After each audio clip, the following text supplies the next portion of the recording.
Oke. Assalamualaikum warahmatullahi wabarakatuh. Selamat pagi, siang, sore, dan malam. Kami dari kelompok Barakallah. Pada kesempatan kali ini kami akan mempresentasikan tugas besar kami, yaitu dari step 1 sampai ke step 14. Namun sebelum itu, izin kami untuk memperkenalkan diri kami terlebih dahulu. Pertama, untuk saya sendiri, yaitu Muhammad Arif Fikriansyah dengan NIM 1301204066. Kemudian rekan saya, yaitu Satria Aja Purnasiwi dengan NIM 1301204209. Kemudian Rian Oktavian di Susilo Wibowo dengan NIM 1301204289. Kemudian Muhammad Halid Habibur Rahman dengan NIM 1301204437 dan yang terakhir Ryan Atsalapis dengan NIM 1301414485. Oke. Pada kesempatan kali ini kami terdapat 3 pokok bahasan. Yang pertama yaitu penjelasan proses dan hasil dari masing-masing step, yaitu step 1 sampai step 13. Kemudian penjelasan prototype selama kurang lebih 2 menit jika memungkinkan. Dan yang terakhir yaitu penjelasan pengujian atau step 14. Oke. Langsung saja, yang pertama yaitu proses dan yang ke step pertama. Pada step pertama, terdapat proses yang pertama yaitu verifikasi masalah internal. Oke.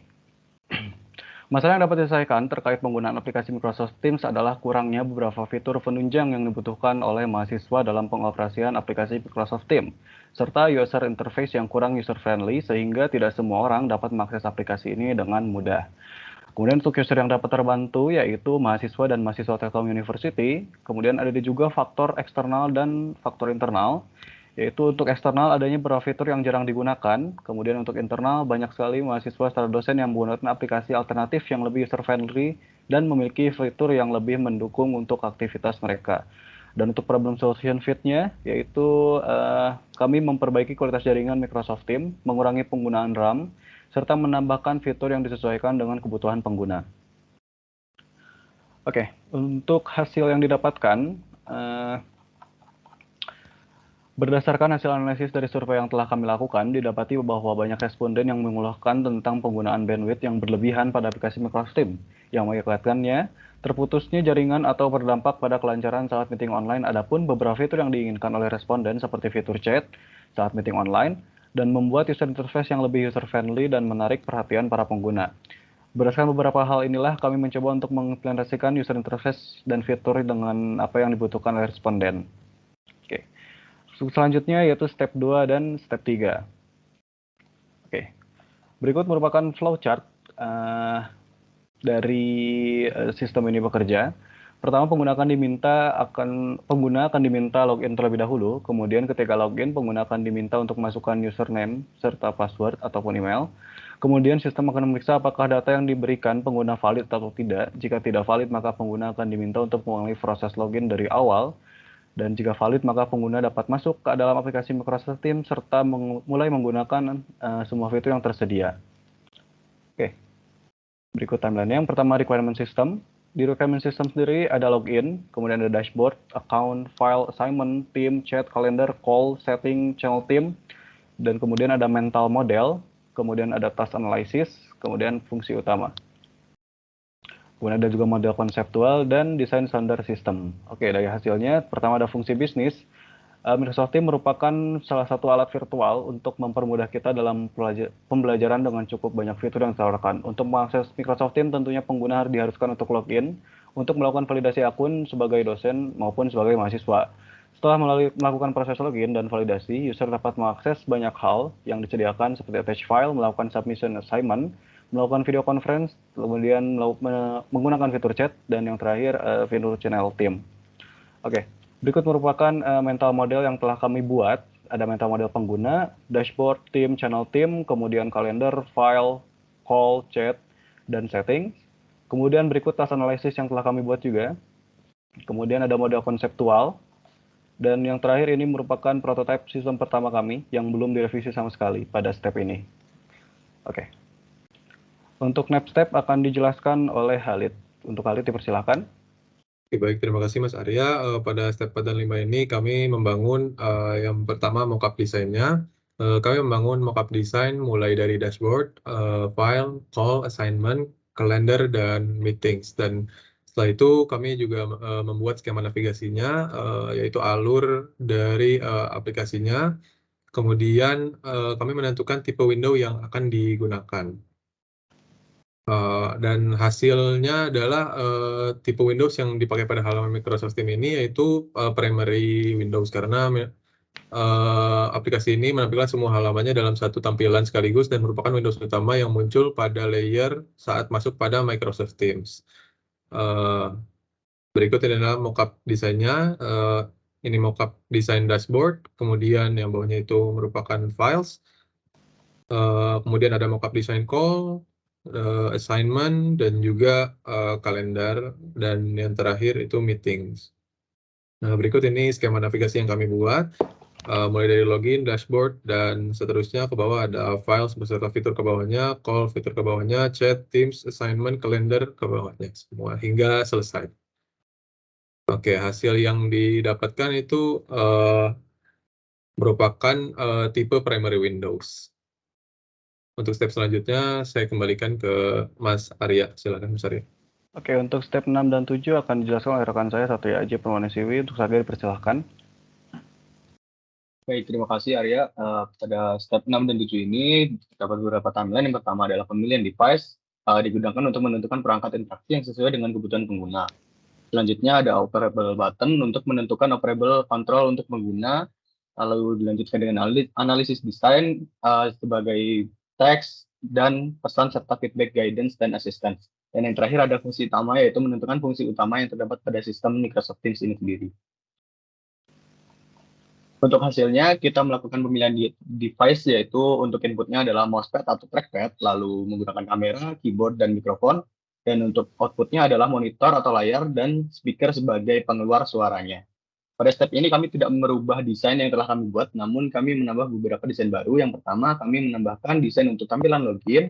Kedua, kami menambahkan desain untuk tampilan Teams. Dan yang ketiga adalah tampilan untuk chat. Kami juga menyederhanakan tampilan aplikasi Microsoft Teams yang sudah ada menjadi lebih mudah dipahami dan digunakan oleh user, dalam artian lebih user-friendly.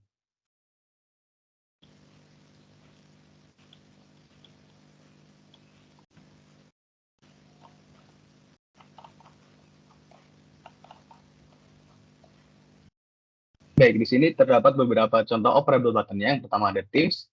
Objek ini digunakan untuk mempresentasikan ke halaman utama Teams.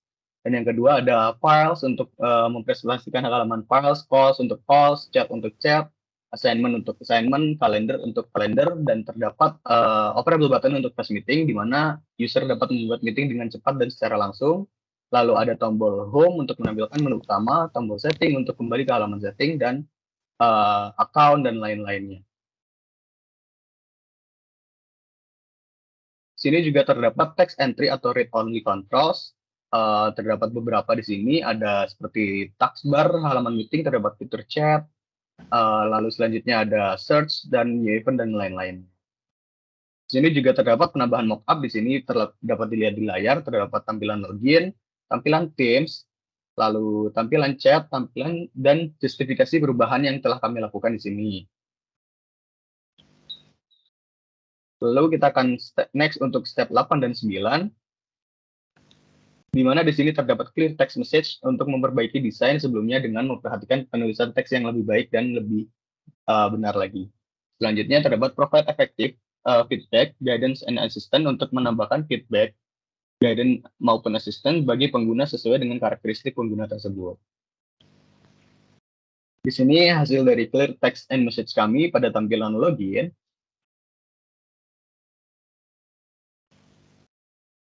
Di sini terdapat konsep readability, menggunakan kata yang singkat, jelas, dan mudah dimengerti oleh user.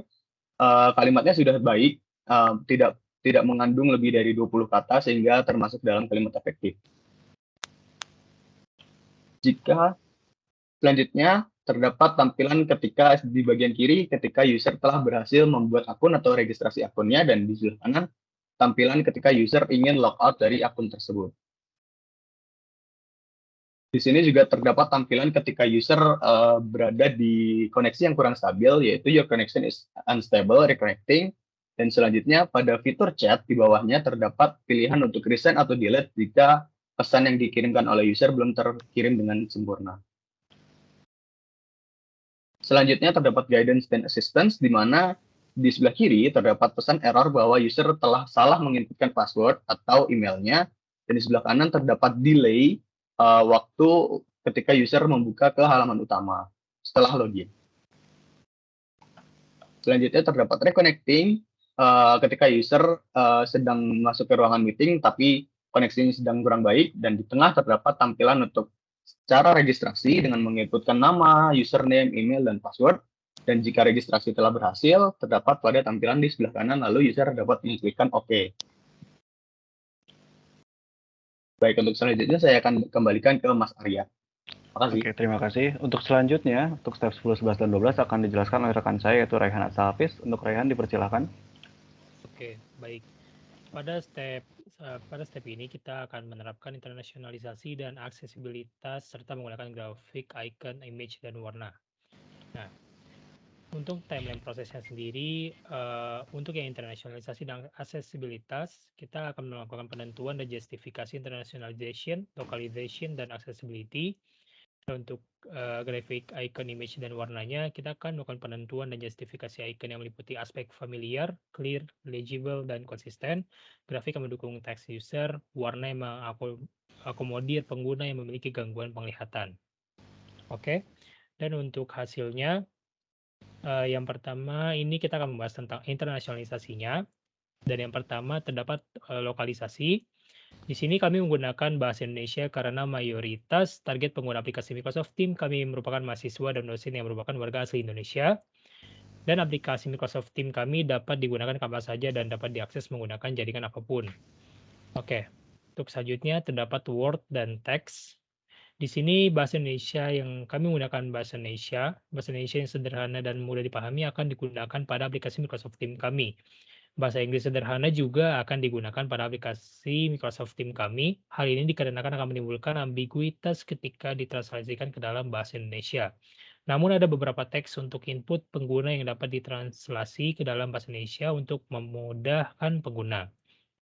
Oke, selanjutnya untuk gambar dan simbol ini, penggunaan gambar dan simbol umum yang secara garis besar mudah dipahami oleh semua orang dan sederhana akan digunakan di aplikasi Microsoft Teams kami. Hal ini dilakukan agar pengguna dapat memahami konteks yang ingin disampaikan dan mudah diingat dalam penggunaannya. Oke, selanjutnya terdapat warna. Warna sederhana akan digunakan pada aplikasi Microsoft Teams kami seperti warna biru, putih, hitam, abu-abu, dan hijau. Warna-warna tersebut digunakan karena merupakan warna khas dari aplikasi Microsoft Teams. Selain itu juga menarik dan memudahkan pengguna pada saat menggunakan aplikasi Microsoft Teams. Karena warna tidak saling bertabrakan dan tidak akan membuat pengguna menjadi pusing saat menggunakan aplikasinya nanti. Oke, selanjutnya ada aksesibilitas.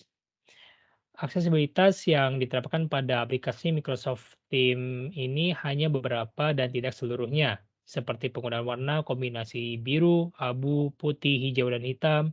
Hal ini ditujukan untuk memudahkan pengguna yang memiliki disabilitas buta warna parsial dan total dapat menggunakan aplikasi Microsoft Teams dengan nyaman. Dan untuk penambahan aksesibilitas lainnya, yaitu adanya penggunaan tata bahasa yang dibuat lebih mudah dan sederhana untuk para pengguna mahasiswa dan dosen yang memiliki kendala dalam membaca kata petunjuk maupun kalimat yang kompleks atau dalam kata lain penderita disleksia. Oke, untuk hasil selanjutnya terdapat grafik, icon, image, dan warna. Yang pertama, kita akan membahas grafiknya terlebih dahulu. Untuk grafik pertama, ini terdapat tampilan halaman menu registrasi yang akan digunakan oleh pengguna untuk melakukan pendaftaran akun Microsoft Teams. Selanjutnya terdapat grafik untuk ketika registrasi ini telah berhasil dilakukan oleh pengguna. Oke, selanjutnya ini adalah grafik pengguna dapat login atau masuk ke dalam aplikasi Microsoft Teams menggunakan akun yang didaftarkan sebelumnya. Dan selanjutnya terdapat grafik yang menyatakan jika pengguna itu gagal login. Nah, pengguna dapat mengakses menu Can Access Your Account. Untuk mendapatkan link verifikasi akun melalui Gmail pribadi, pengguna dapat mengetikkan email yang telah didaftarkan. Oke, selanjutnya terdapat grafik loading dan delay. Halaman ini akan muncul ketika koneksi jaringan yang digunakan pengguna lambat atau sedang kurang baik. Oke, selanjutnya terdapat grafik dashboard atau halaman atau menu utama. Halaman ini merupakan tampilan awal setelah pengguna melakukan login. Selanjutnya adalah terdapat grafik halaman menu files. Grafik ini dapat digunakan pengguna untuk melakukan pengunggahan file dari perangkat, mengunduh file, dari aplikasi Microsoft Teams serta dapat melihat list aplikasi terakhir yang dilihat oleh pengguna. Selanjutnya terdapat grafik menu untuk files download. Grafik halaman ini berisikan daftar file yang telah diunduh oleh pengguna dari aplikasi Microsoft Teams. Selanjutnya terdapat halaman atau menu calls. Grafik ini dapat digunakan pengguna untuk melakukan panggilan telepon kepada sesama pengguna aplikasi Microsoft Teams. Selanjutnya terdapat grafik atau menu chat. Nah, grafik ini berisikan tampilan chat di mana pengguna dapat memulai obrolan berupa teks dengan sesama pengguna aplikasi Microsoft Teams. Selanjutnya terdapat halaman atau menu chat failed send message. Grafik ini memberi pesan kepada pengguna bahwa pesan gagal terkirim. Selanjutnya terdapat grafik untuk halaman menu channel Teams. Halaman ini berisikan beberapa channel yang diikuti oleh pengguna pada aplikasi Microsoft Teams. Dan selanjutnya ini adalah grafik untuk halaman menu meetings. Grafik ini merupakan tampilan rapat antar pengguna aplikasi Microsoft Teams. Dan selanjutnya terdapat grafik untuk halaman menu meetings message personal. Grafik ini merupakan tampilan fitur chat pribadi dengan partisipan rapat lain secara pribadi. Selanjutnya terdapat yang sama, tapi dia untuk meetings message everyone. Jadi grafik ini merupakan tampilan fitur chat dengan semua partisipan rapat yang sedang berlangsung. Dan selanjutnya terdapat grafik untuk tampilan seperti meeting unstable connection. Grafik ini merupakan tampilan pop-up yang akan muncul ketika koneksi jaringan pengguna lambat atau terjadi kesalahan koneksi. Oke, selanjutnya terdapat grafik halaman menu meeting on cam yang di mana merupakan tampilan ketika pengguna mengaktifkan kamera. Dan selanjutnya terdapat grafik atau halaman menu assignment. Nah, pada grafik ini pengguna dapat mengunggah file tugas yang akan dikerjakan oleh pengguna lain. Nah, selanjutnya terdapat grafik halaman menu kalender. Grafik ini digunakan untuk menampilkan hari, tanggal, dan juga tahun. Dan selanjutnya terdapat grafik halaman menu kalender add event error. Grafik ini merupakan pesan pop-up yang memberitahu bahwa user gagal menambahkan event baru dikarenakan koneksi jaringan pengguna sedang buruk. Dan yang terakhir terdapat grafik halaman menu untuk logout. Grafik halaman ini digunakan oleh pengguna untuk keluar dari akun Microsoft Teams. Oke, selanjutnya terdapat icon. Icon ini merupakan yang pertama-tama terdapat yang di sebelah kanan, yang paling kanan ini berfungsi untuk menutup window aplikasi, dan yang di tengah ini adalah icon untuk membesarkan atau full screen. Dan yang paling kiri ini adalah icon untuk hide window aplikasi. Selanjutnya terdapat icon sign up. Di sini merupakan untuk melakukan sign up saat register akun baru. Dan terdapat icon use another account. Ini berfungsi untuk mengakses halaman login untuk melakukan login dengan akun yang sudah dimiliki user. Dan terdapat icon login, berfungsi untuk login ke akun yang dimiliki oleh user. Dan terdapat icon can access your account. Di sini merupakan suatu tombol yang berfungsi untuk user jika tidak bisa login akun yang dimiliki. Dan terdapat beberapa icon yang muncul pada dashboard. Icon tersebut berfungsi untuk mengakses masing-masing halaman yang dituju sesuai dengan nama icon. Oke, selanjutnya ini terdapat 3 icon lagi, dan yang di sebelah kiri ini berfungsi untuk melakukan icon yang di paling kanan ini berfungsi untuk melakukan sign out account. Dan yang di tengah ini untuk icon sebagai setting, halaman setting, dan yang paling kiri ini adalah icon untuk ke dashboard. Oke, selanjutnya ada icon fast meeting. Icon ini berfungsi untuk melakukan virtual meeting dengan instan. Dan terdapat icon recent, ini untuk pada halaman files. Jadi icon ini terdapat pada halaman file yang berfungsi untuk menampilkan history file-file yang sudah diakses. Dan terdapat ada icon Teams. Icon ini terdapat pada halaman file juga yang berfungsi untuk kembali ke halaman dashboard. Terdapat icon download, ini untuk mendownload file.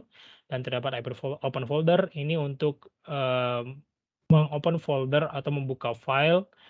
Oke, selanjutnya terdapat icon make a call. Di sini sebagai button untuk melakukan telepon ke user lain. Dan terdapat icon search. Di sini icon untuk search box untuk mencari nama-nama user pada historical user. Terdapat icon all. Di sini adalah untuk halaman call yang berfungsi sebagai salah satu filter menampilkan semua jenis call, tampilan history call. Dan terdapat icon voicemail. Dan terdapat icon recent lagi, dan terdapat icon mute notification. Oke, selanjutnya terdapat icon chat dan juga file. Nah, kedua icon ini terdapat pada halaman chat, yang mana icon chat berfungsi untuk menampilkan chat antara user dan icon file berfungsi untuk menampilkan file-file yang pernah dikirim melalui chat tersebut. Dan selanjutnya terdapat icon seperti telepon dan juga kamera di sini untuk melakukan voice call dengan user lain, dan icon yang seperti kamera ini adalah melakukan video call. Dan selanjutnya terdapat icon untuk memasukkan pesan ke user pada halaman chat, dan icon sebelah kanan itu adalah untuk mengirimkan pesannya. Nah, selanjutnya terdapat 2 icon lagi. 2 icon yang di sebelah kiri ini berfungsi untuk menyisipkan file yang akan dikirimkan, dan yang mic itu ini terdapat pada halaman meeting. Oke, selanjutnya bisa lihat saja di sini terdapat icon untuk create teams or join. Oke, dan selanjutnya terdapat icon pada meetings juga, dia terdapat mikrofon, dan juga kamera, dan juga chat message. Ada icon history, ada icon assign, ada icon completed, dan ada icon new submission, ada icon new event, dan juga ada beberapa icon lainnya. Oke, selanjutnya adalah image. Di sini ada beberapa image yang kami gunakan, seperti gambar centang hijau. Dan juga ada image untuk call history will be show here, ada image untuk logout, ada image untuk your network is unstable, dan juga ada image untuk ketika connection unstable saat meeting. Dan ini adalah image untuk sebagai gambar kayak foto profil dari seorang user. Dan ada yang titik 3 biru adalah image ketika sedang loading, dan ada warna yang kami gunakan, ada warna putih, warna biru, warna hitam, warna abu-abu, warna merah, warna hijau, dan juga warna kuning. Oke, selanjutnya akan saya kembalikan lagi ke Arya. Oke, terima kasih Raihan atas penjelasannya. Untuk selanjutnya, yaitu step 13 akan dijelaskan oleh rekan saya, yaitu Khalid. Untuk Khalid, dipersilahkan. Baik, terima kasih Mas Arya. Pada step 13 ini kami melakukan pengorganisasian dan penyusunan layout, yang mana kita menerapkan visual hierarki yang meliputi hierarki informasi, keterkaitan antar komponen desain dan task perception. Kemudian setelah itu kami menerapkan juga Gestalt principle yang meliputi proximity, similarity, continuity, dan closure.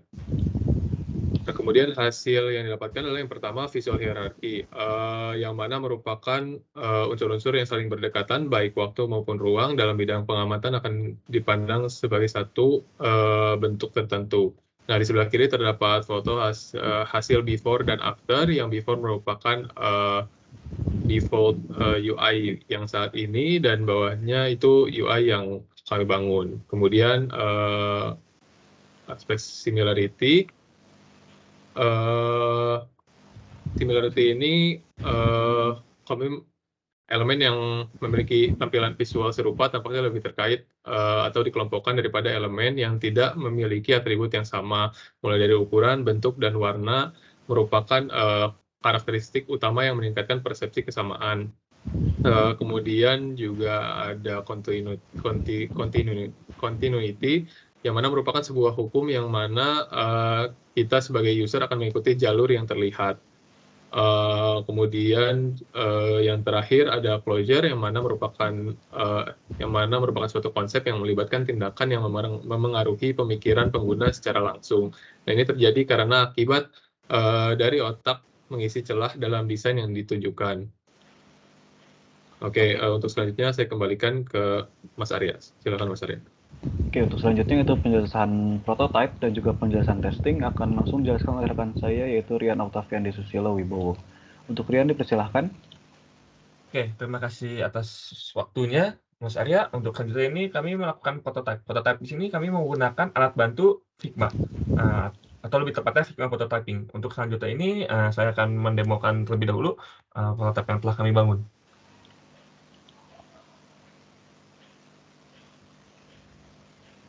Oke, dapat dilihat di sini bahwa prototipe yang kami bangun di sini adalah menggunakan Figma. Oke, yang pertama ini merupakan halaman register. Halaman register ini saat di mana user belum mempunyai akun. Apabila user mempunyai akun, kita bisa melakukan user ada akun, lalu di sini kita bisa mencet login, artinya kita langsung masuk ke dalam aplikasinya. Di sini ada tampilan loading-nya. Lalu di sini kita setelah masuk dalam aplikasinya. Lalu di sini kita dapat memilih file, call, chat, team, assignment, dan kalender. Di sini yang pertama saya akan coba adalah file terlebih dahulu. Di sini saya akan membuka file. Di sini dapat terlihat bahwa ada beberapa di sini ada beberapa menu seperti recent, team, download, dan upload file. Di sini saya akan mendemokan upload file. Nah, di sini dapat dilihatkan bahwa kita telah mengupload file adalah assignment 1.docs. Selanjutnya kita akan kembali lagi kepada file. Di sini kita akan melihat file yang download. File download di sini kita melihat apa saja file yang telah kita download pada aplikasinya. Selanjutnya kita balik lagi ke menu utama.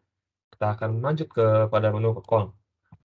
Pada menu ini kita akan ada beberapa ini seperti profil nama dan history. Di sini ada historinya. Apabila kita ingin menambahkan kontak ini, kita bisa mencet di sini untuk melihat kontak. Lalu di sini ada menambahkan add kontak. Di sini kita bisa type a number. Kalau misalnya cancel, kita balik lagi ke halaman yang sama. Kita add kontak, lalu kita add. Nah, artinya kita sudah menambahkan itu. Lalu setelah itu kita balik lagi kepada call. Di sini kita bisa make a call. Di sini saya akan mencoba untuk make a call. Nah, di sini maka akan ada beberapa history dari call yang telah kita buat. Untuk di sini kita akan mencoba menghapus salah satu historinya, yaitu yang paling atas ada user 1 yang miss call. Kita mencet ini, lalu akan berwarna abu-abu seperti ini, lalu kita mencet lagi di bagian dari 3 ini, lalu kita mencet delete.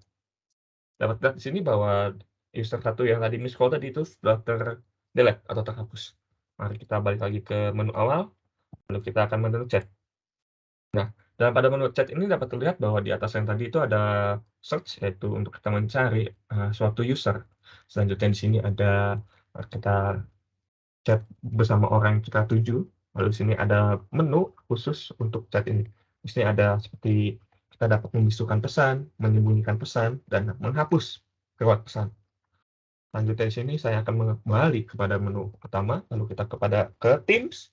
Nah, di sini Teams ini kita bisa membuat Teams or join. Di sini saya akan membuat dulu.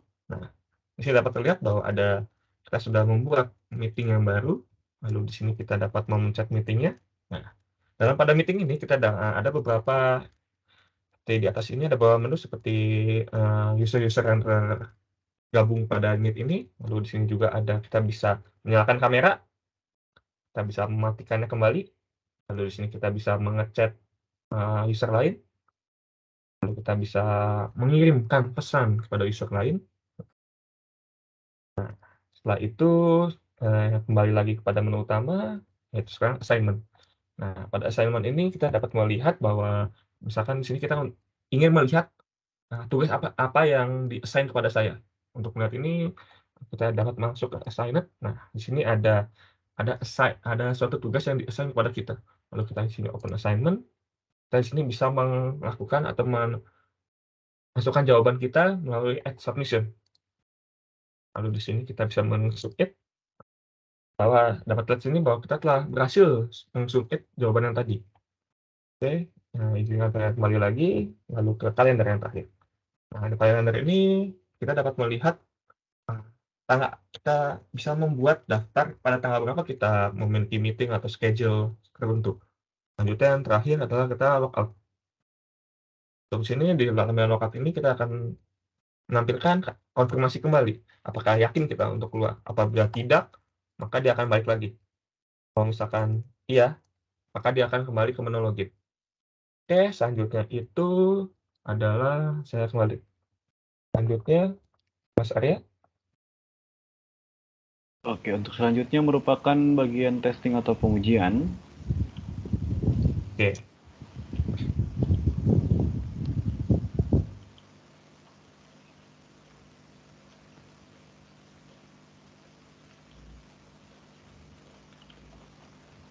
Oke, jadi pada testing ini kami menggunakan usability testing.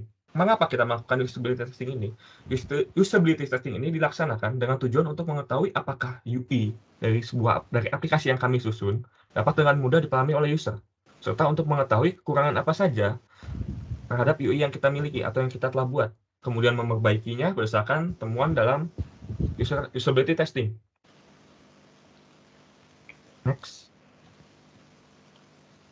Nah, untuk prosedurnya sendiri yang pertama itu kami akan memperkenalkan dulu aplikasi kita kepada user. Kegiatan ini ditujukan untuk sebagai pembukaan dari pertemuan online untuk selanjutnya dilakukan pengenalan terhadap fungsi-fungsi dan kegunaan dari fitur yang ada pada aplikasi Microsoft Teams.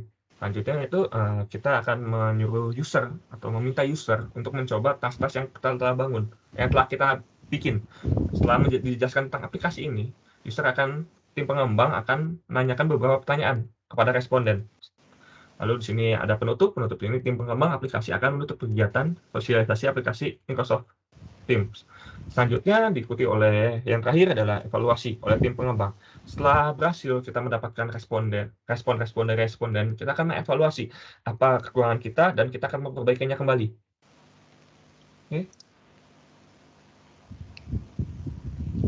Oke, di sini ini kita mendapatkan 5 partisipan. Yang pertama itu adalah Gayu Putri Aniani, dan yang kedua ada Arina Nahya Nurnavia, selanjutnya adalah Diva Anissa Rebecca, selanjutnya ada Muhammad Aflah Faidan, dan yang terakhir adalah Aulia Maharani. Oke, pada task skenario sendiri ini kita membuat ada beberapa. Yang pertama ada registrasi, login, halaman utama, files, call, dan chat. Dan selanjutnya ada Teams, meeting chat, assignment, kalender, logout. Oke, untuk penjabaran finding atau resultan kita telah temukan, HAO, tidak terdapat peningkatan dalam segi usability dari desain antarmuka, information flow, dan arsitektur informasi yang digunakan oleh pengguna pada Microsoft Teams. Terdapat peningkatan dalam HI, terdapat peningkatan dalam segi usability dari desain antarmuka, information flow, dan arsitektur informasi yang digunakan oleh pengguna. Pada tahap ini tidak ada peningkatan dalam segi usability dari desain antarmuka, information pengguna, karena menurut pengguna ini sudah cukup memuaskan. Lanjutnya.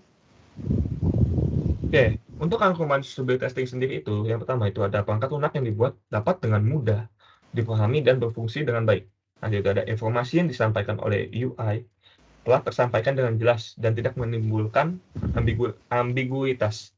Lanjutnya adalah fitur-fitur yang terdapat dalam perangkat lunak yang dibuat dapat berjalan dengan baik dan sesuai dengan apa yang diharapkan.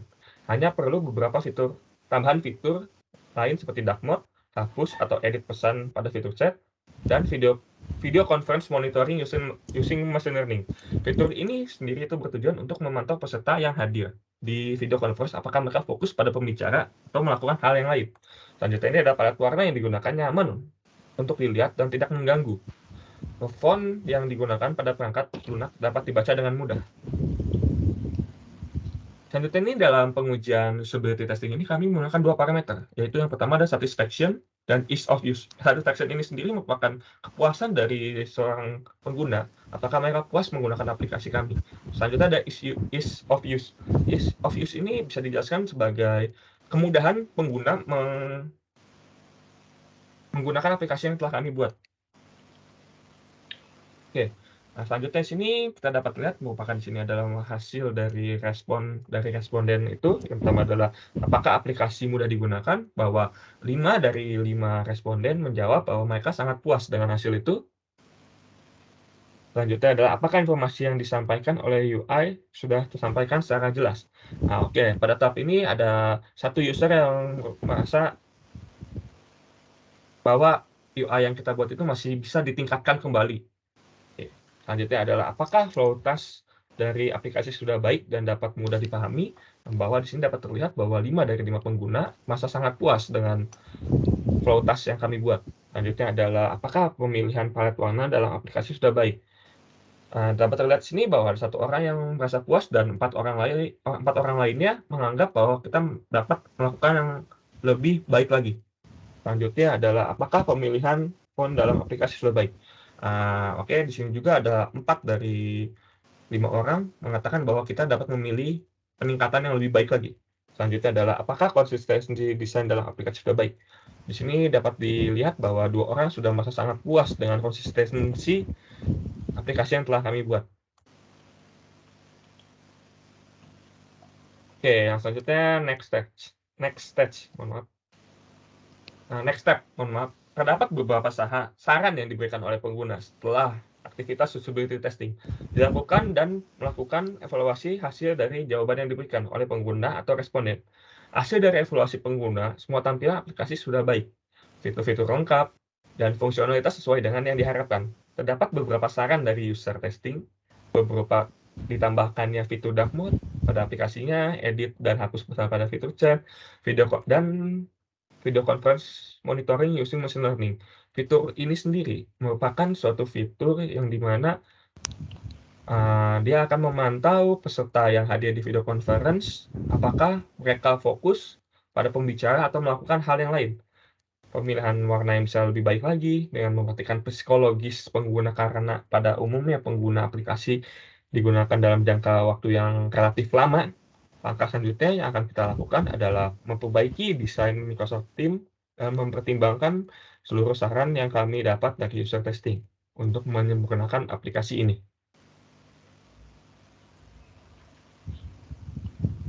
Selanjutnya ini merupakan bukti bahwa kami telah melakukan usability testing kepada responden secara langsung melalui platform Google Meet. Yang pertama di sini ada Gayu Putri Andayani, yang kedua ini ada Diva Anissa VBK, yang ketiga ada Aulia Maharani, yang keempat ada Afla Faidan, dan yang terakhir ada Arina Naya Nurnavia.